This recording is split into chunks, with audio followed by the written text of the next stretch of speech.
So what does change look like with this? When you have someone who you love who's struggling with addiction, who continues to make apologies that don't hold weight, I think putting an example can be really helpful of what do you do, what do you say? So let's say you have a loved one, a partner, a friend, whatever. They have a really rough night the night before, black out, expose you, you're experiencing shame, embarrassment, all of those things. They come to you the next day, say, I'm so sorry, that won't happen again.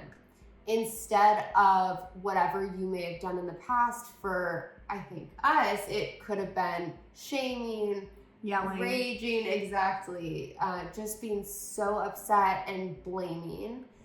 Being able to respond and put it on them, just saying, I'm really sorry you're struggling with that.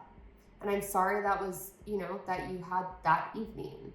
And then putting the focus on yourself, not getting into the back and forth, but going and taking care of yourself from there, allowing yourself to feel the emotions you're feeling and being observational and observant of them for shaming. And I also think you might be thinking, well, if I say that, that's letting them off the hook, which is such a natural thing to feel. And it's 100% not. It's allowing them to own life on life's terms. So you're not getting involved in fixing. And yes, it could be embarrassing. There could be other people involved because they've seen what's happened.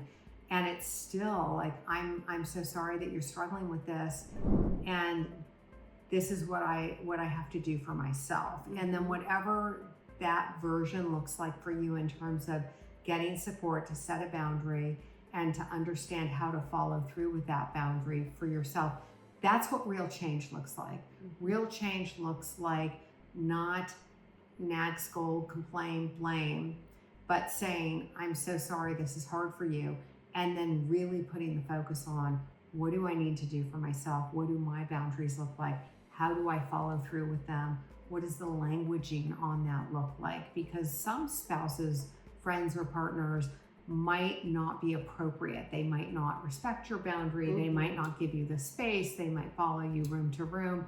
And then you're in a quandary about, well, what do I do if that happens? And that's where the support comes in, because this is a hard thing to do on your own. It's really important to feel like you've got people who understand and who can help give you support along the way.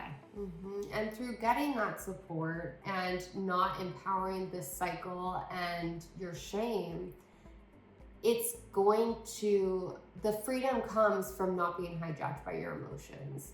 So not being hijacked by fear, resentment, shame in that moment, and being able to take a breath, pause, say, I'm sorry that was your experience, whatever it may be, I'm sorry you struggled, and then go into action to put the focus on yourself.